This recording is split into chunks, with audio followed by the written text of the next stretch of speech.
In the dim light of an early Japanese dawn, when the mist still clung to the stone paths of mountain temples and the wind whispered softly over tiled rooftops, a man could be seen walking slowly across a courtyard where silence reigned with the calm authority of an ancient guardian. This figure, dressed in a simple yet dignified kimono, carried in his hand not a sword, not a bow, not any recognizable weapon, but a fan. An object whose delicate form seemed almost out of place in a world shaped by steel and honor. Yet in that serene moment, the fan held a presence that extended far beyond its fragile construction, and the man who held it understood that in Japan, beauty could be deceptive, for behind the gentle sway of a folding fan hid the same essence that forged blades and guided warriors into battle. He moved with unhurried steps, as though remembering a truth carved deeply into the consciousness of those who lived by the code of Bushido, that a warrior was bound not only by strength, but by etiquette, restraint, and dignity. There were moments, many of them, when the presence of the long sword was forbidden: palace chambers, diplomatic meetings, ceremonial halls where steel was seen as an intrusion into harmony. Yet the samurai, always expected to walk poised between peace and vigilance, carried with him the fan as his silent companion, a symbol that had long ceased to be a mere accessory. Beneath the soft rustle of silk and the gentle spread of lacquered bamboo ribs lay the hidden potential of a weapon that did not look like one.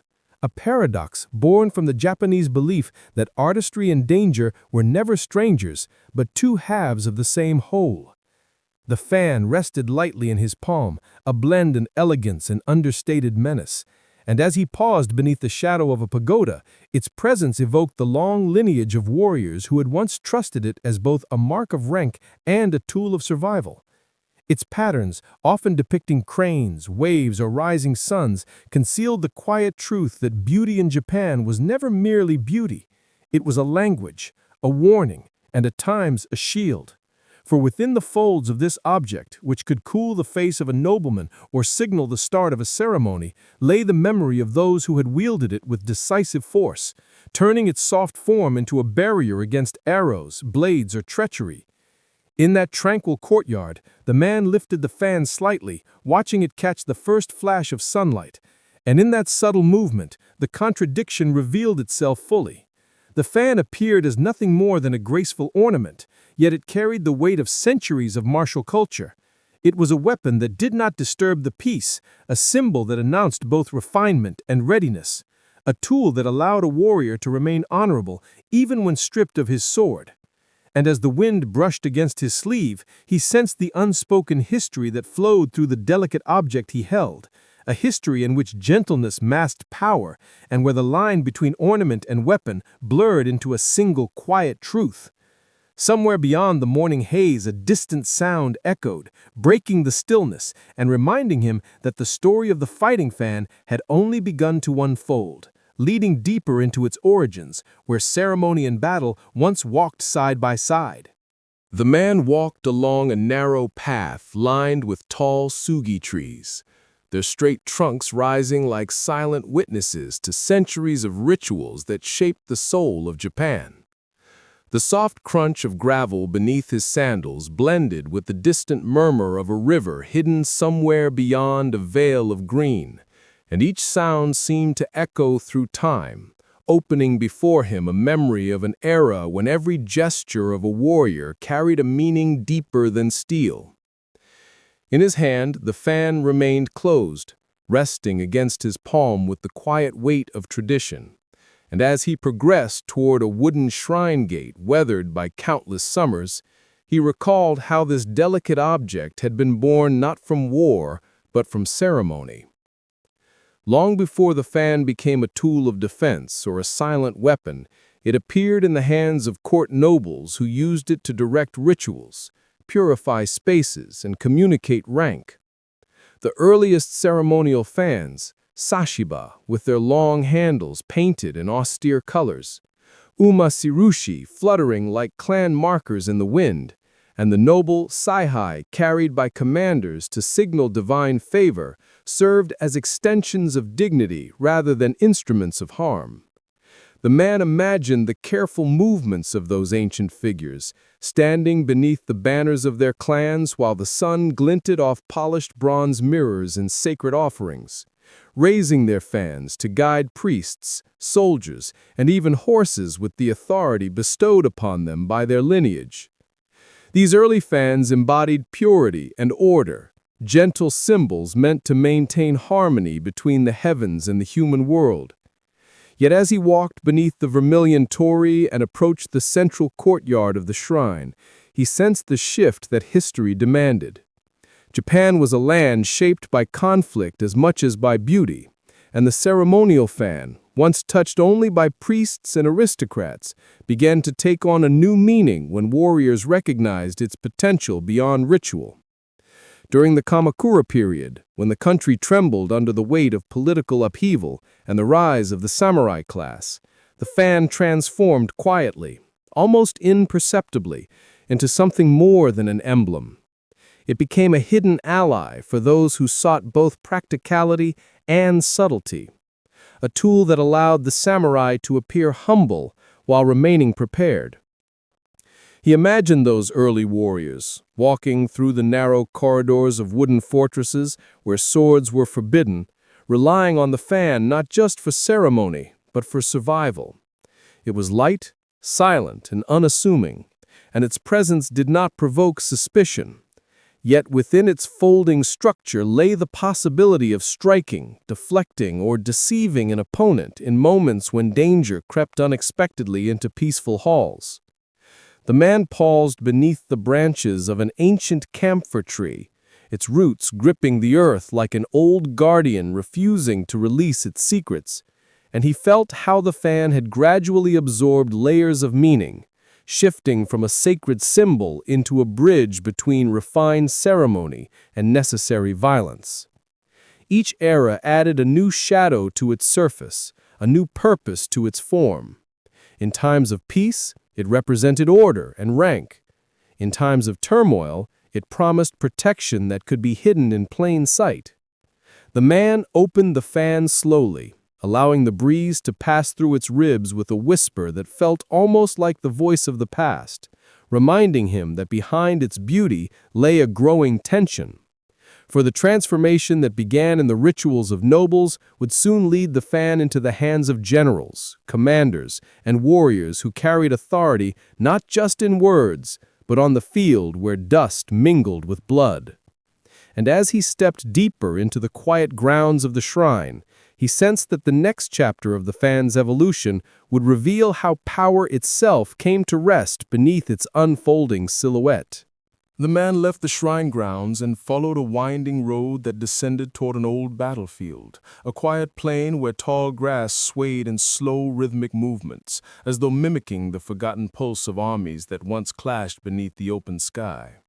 The morning light had grown stronger, settling over the landscape with a pale golden glow, and as he stepped onto the soft earth, he felt the weight of history pressing gently against his shoulders.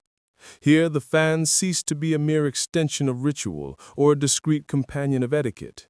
Here it became a command, a signal, a shield, an emblem of authority that could change the tide of a battle with a single gesture.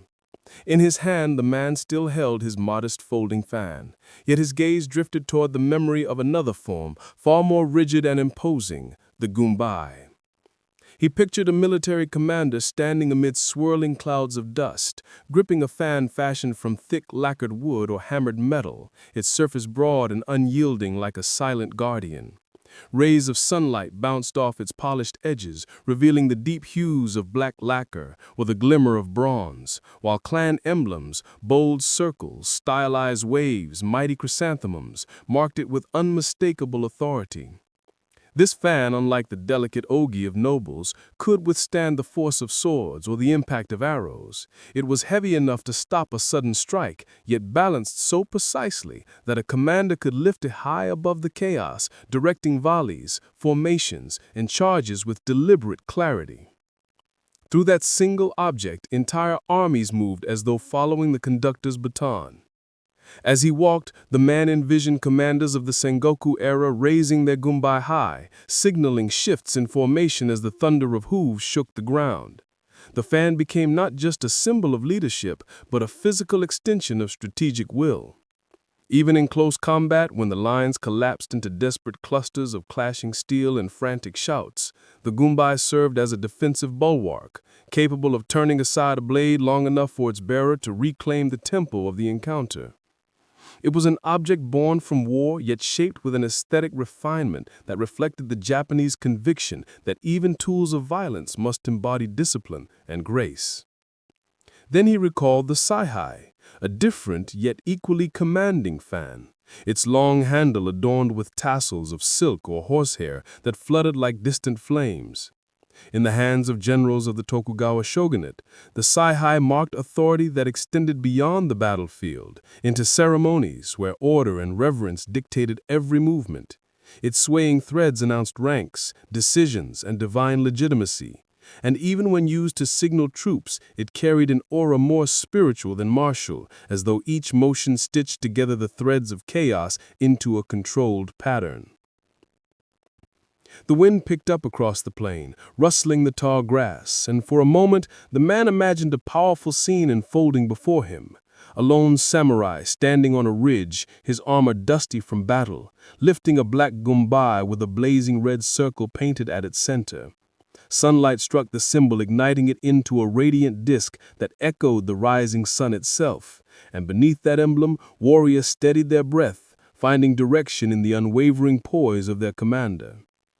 It was an image that spoke not of violence, but of discipline, an understanding that leadership required clarity even when the world dissolved into chaos. Yet, as the man continued across the quiet field, he could feel that this was only one fragment of the fan's story. The beauty and power of the gumbai and saihai had shaped armies, but another transformation awaited, one that would take the fan from the hands of commanders and deliver it into the grip of solitary warriors who carried within them the quiet strength to turn subtlety into a weapon. The man left the wide, wind-swept field and stepped into the shaded path that led toward an abandoned residence once belonging to a retainer family. Its wooden corridors now silent, its sliding doors half open as though still waiting for footsteps that would never return.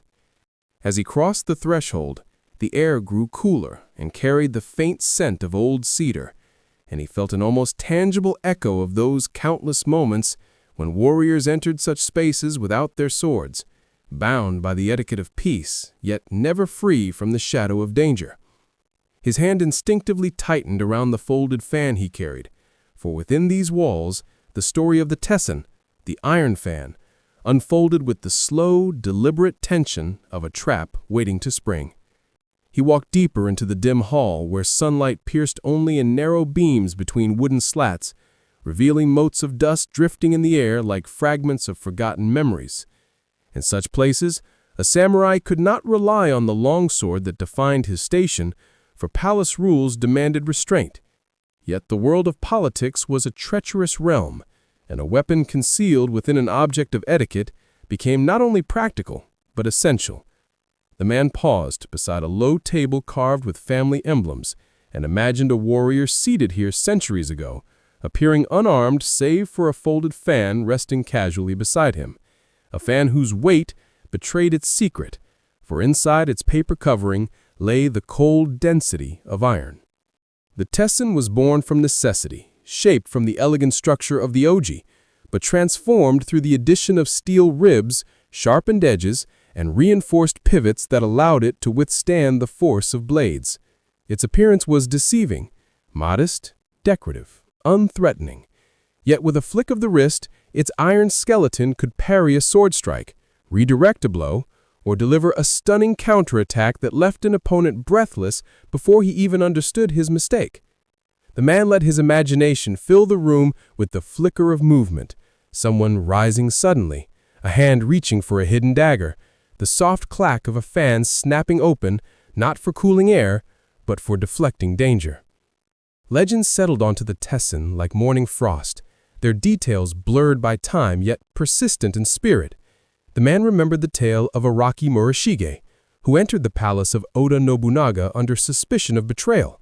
When he knelt to greet the warlord, The guards attempted to trap him by lowering the heavy, steel-reinforced doors designed to crush the heads of kneeling visitors. Yet, Murashige, calm and prepared, raised his iron fan to wedge the door, halting its descent just long enough to step aside and escape the ambush. In that moment, the tessen became not merely a hidden weapon, but a symbol of vigilance and composure under mortal threat. Further down the corridor, the man imagined Yotsushine standing on a moonlit bridge facing the mighty warrior monk Benkai. The clash between them had become a story passed down through centuries, but one detail remained constant. Yotsushine defeated the towering monk not with a sword, but with a fan, using swift footwork and precise strikes that exploited Benkai's size and momentum. Whether the fan was truly a tessen or a ceremonial oji, no one could say with certainty, yet the essence of the tale remained clear. The weapon mattered less than the mastery and discipline of its wielder. He reached a small garden at the center of the residence, where a stone lantern stood half-covered in moss. Here the tessen seemed to reveal its deeper nature. It was a weapon that demanded control, subtlety, and restraint. A sword announced intention. An iron fan concealed it. To carry a tessen was to acknowledge the complexity of human conflict, the unpredictable moments when violence erupted not on open battlefields, but in corridors, courtyards, and formal chambers where decorum masked suspicion. The man lifted his own fan slightly, sensing how the weight of history clung to its form. For the tessen represented not brute force, but the ability to act decisively without disturbing the fragile balance of honor. And as he stood in the quiet garden, listening to the faint rustle of bamboo leaves, he knew the story would soon expand beyond individual heroes into entire schools of warriors who shaped a philosophy around this silent weapon. The man stepped out of the abandoned residence and followed a narrow path that wound between bamboo groves, their tall green stalks rising like pillars of an open-air temple. Each time the wind brushed against them, the leaves whispered with the gentle cadence of an old chant, as though the forest itself recited lessons preserved from the disciplined halls of martial schools long vanished.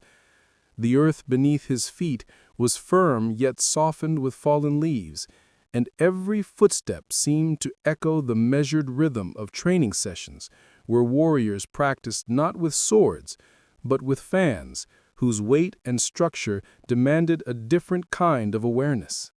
Here, amid the hush of nature, the history of tessenjutsu revealed itself, an art built on subtlety, precision, and serenity in the midst of danger.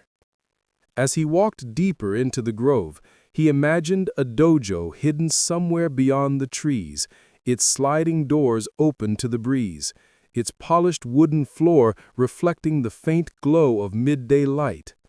Inside such a place, disciples of the Yagyu-ryu school once stood in silence before their masters, holding tessen in both hands.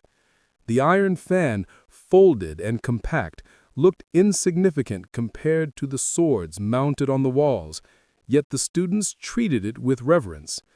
The man could almost hear the stern yet measured voice of a teacher explaining that a weapon's size meant nothing if the warrior lacked balance, intention, and clarity of mind. In Yagyu-ryu teachings, the fan was used not only to parry strikes, but to exploit openings created by an opponent's breath, stance, or hesitation. Mastery came from knowing when not to move, as much as from knowing when to strike. He pictured another school, Kobo-ryu, where students trained in confined spaces, learning to maneuver with the tessen as if navigating through the narrow corridors of a palace. In these lessons, the fan served as both shield and lever, capable of hooking an enemy's wrist, pressing against a pressure point, or creating just enough imbalance to allow an escape. Techniques emphasized fluidity rather than force, and the man visualized warriors stepping lightly on their feet, pivoting swiftly, and redirecting attacks as though guiding the flow of water rather than confronting steel head-on. The tessen allowed for both offense and defense in places where a sword would be useless or forbidden, turning the smallest movement into an expression of strategy.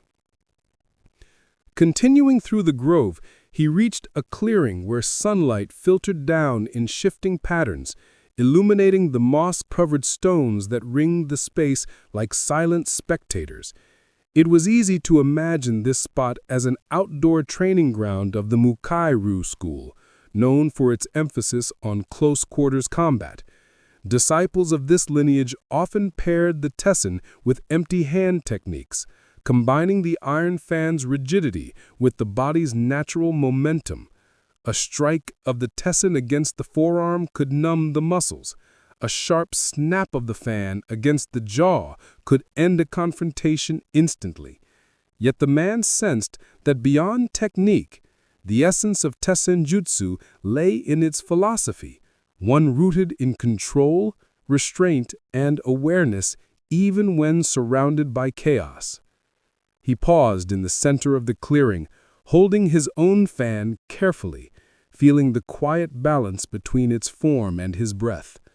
With tessenjutsu, a warrior learned to remain composed when disarmed, dishonored, or caught in an unexpected confrontation.